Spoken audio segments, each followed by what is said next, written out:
What's going on, everybody? Good evening. This is Q-Simp05 here with... Eric Davila. And we are, right here.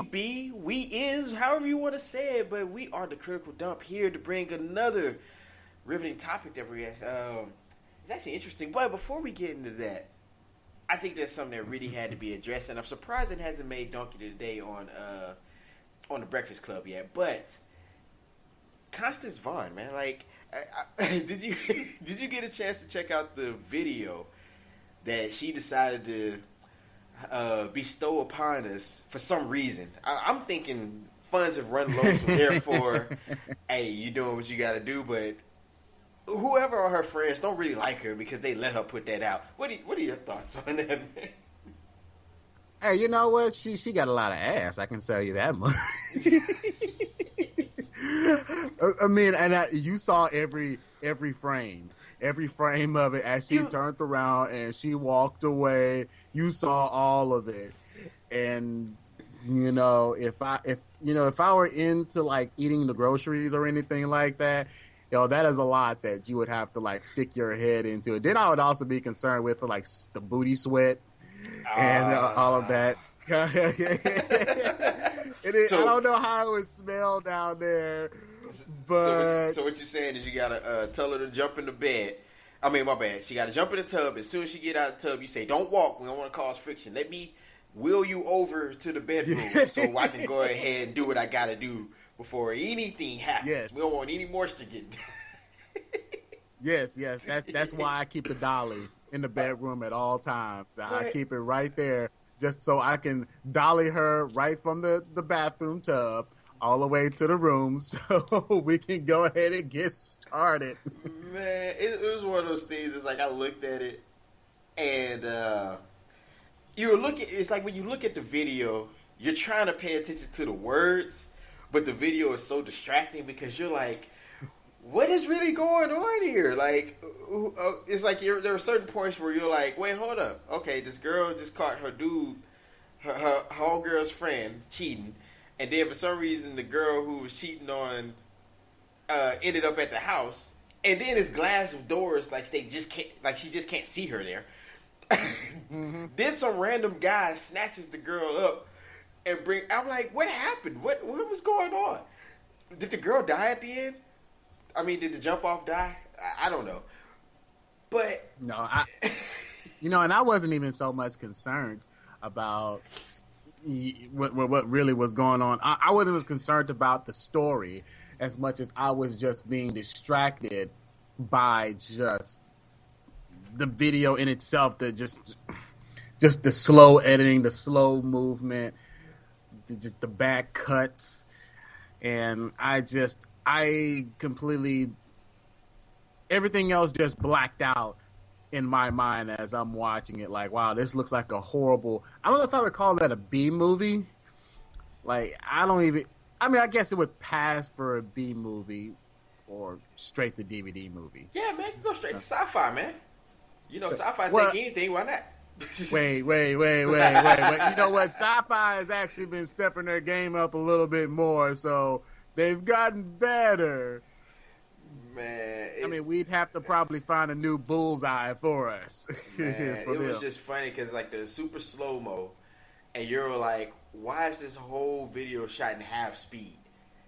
And then they had the super uber close-ups on her face, and it's like, Constance, baby, you know, back in the day, you know, you was everybody's big mama who we potentially thought about, you know, jabbing one time, but you didn't really age too well, man. So now we're seeing super close up in your face, and it's like, I don't know.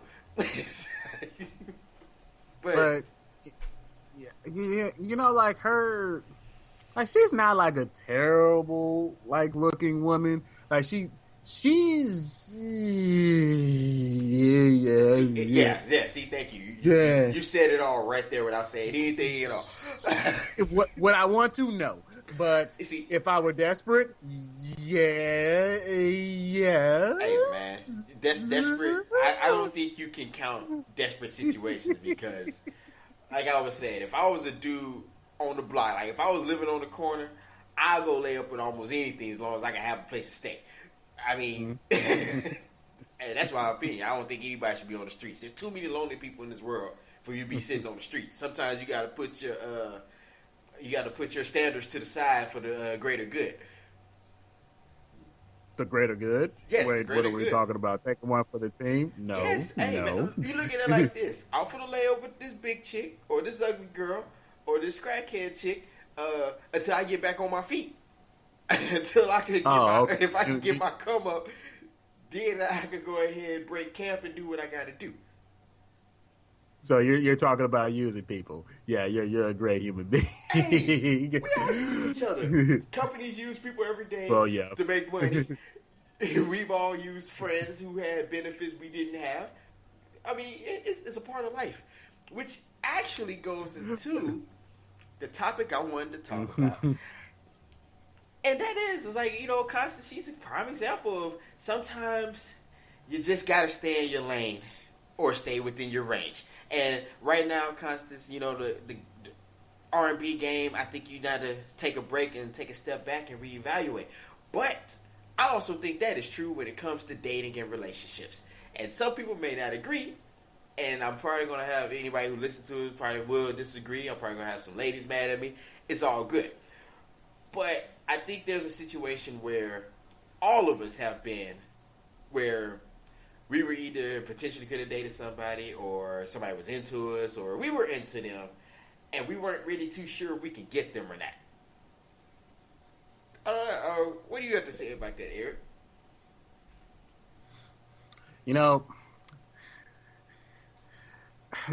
Whenever people are going out of their way to like date, going around dating multiple people or whatever, and like I understand sometimes like going and sort of highballing it, even though I don't really necessarily know what that means. Like sometimes you may walk up to a chick and be like, yeah, that bitch so bad, she too bad for me, she's way above my pay grade. Like I don't necessarily know if I've ever encountered anybody who's like, they look that good that I just been so intimidated.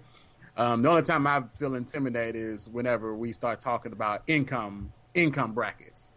Like if you're so absurdly above me in like that 6-figure range, then I might feel a little bit like, ooh, I don't even know if I'm even worth considering. Like it'd have to be like, in my mind, a miracle for it to even happen. Like we'd have to bump each other every day pretty much on the street and somehow spark up a conversation. But now, I've never really just felt intimidated just by how a person looks.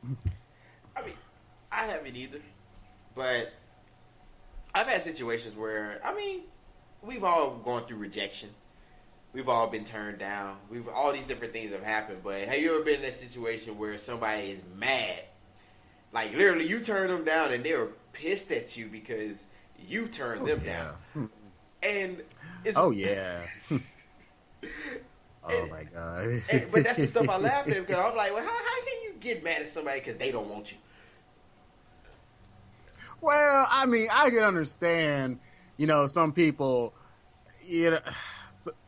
some people just don't get just how people work. Like they don't understand that you are a person independent of them. You're not an extension of them. So it's just sort of look at the world as though like, hey, I'm pouring out my feelings for you, reciprocate those feelings.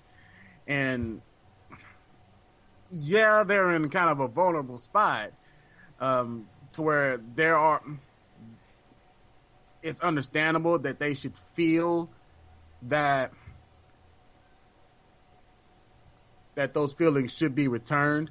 But at the same time, you got to realize that, hey, man, that's their own person. They may not feel the same way about you. You gotta live with it. And if you can't stay in your lane where they want you at, then you need to part ways with that person. It's like one of those conversations. Like, can you be friends with chicks? No.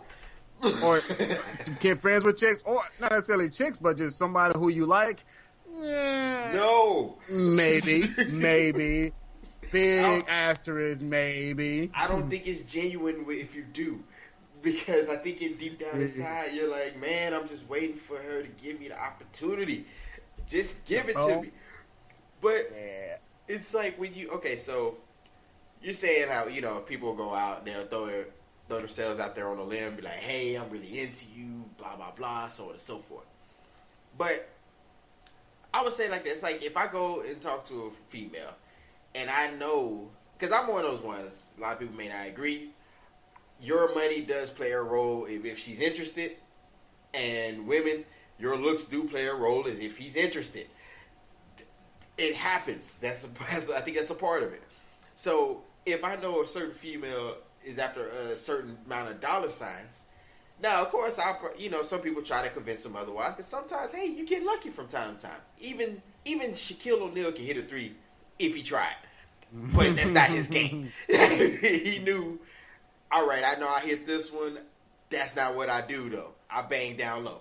So even if I get, one of those long shot situations and I get it, I'm like, okay, that's cool. I got that. But you get some guys, they like, oh, shoot, since I got her, I can go get this girl and that girl. And then they get out there and get their feelings hurt. And then they be like, oh, well, fuck you too, bitch. Huh. That's why your breath start. And, some goofy shit like that. But, I mean, it's crazy. Because, I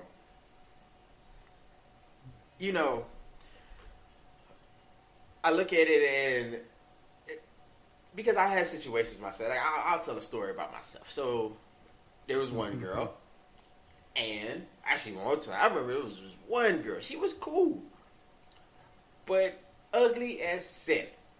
Like I hate to say it like that, but she was. And then it didn't help because she was also a Gabrielle Sidibe built chick. So she's huge and ugly. And then she had the audacity, and this is going to sound messed up, to ask me for sex. And I was like, nah, I'm cool. But she was confused on why I didn't want to. And I was like, have you not seen you? I hate to say it like that, but that's what happened. But she got mad because she was like, "Oh, so you trying to say my looks matter?" Yes, they do. In this case, yes, it does. But explaining that to people is very difficult because, like you said, some people will put themselves out there on a limb and they're expecting you to feel the same. But you can't control people's reactions to what you have going. I feel if they really were into you like that, they probably would have said something or showed something. Yeah, and sometimes people just kind of like they misinterpret signals. They sort of look at all these different scenarios and say, well, maybe that person's shy, or maybe there's like some magical twinkle number that'll sometime they'll come up where we cross each other one day and next thing you know, like she's all into me, like, oh, I bought her a drink. And she remembers, like, I was that friend who just sat there and, like, listened to all her problems and everything. I was always there for her. I always played the perfect friend. And that's kind of a dangerous predicament to put yourself in sometimes because you in your mind may be thinking, oh, you're being the ideal man, the ideal boyfriend material in your mind. But in her mind or his mind, they may be like, well, that person's just a friend. You're a great friend. You're somebody who I can depend on. No, you're not boyfriend or girlfriend material. You're just a good friend. And sometimes you have to kind of like, you got to check yourself whenever you're looking at people. Like if they don't reciprocate those kind of feelings, or if there's nothing that clearly indicates that like they're into you like that, then you gotta wonder to yourself like, hey, am I in that? Is that something that I really want to be in?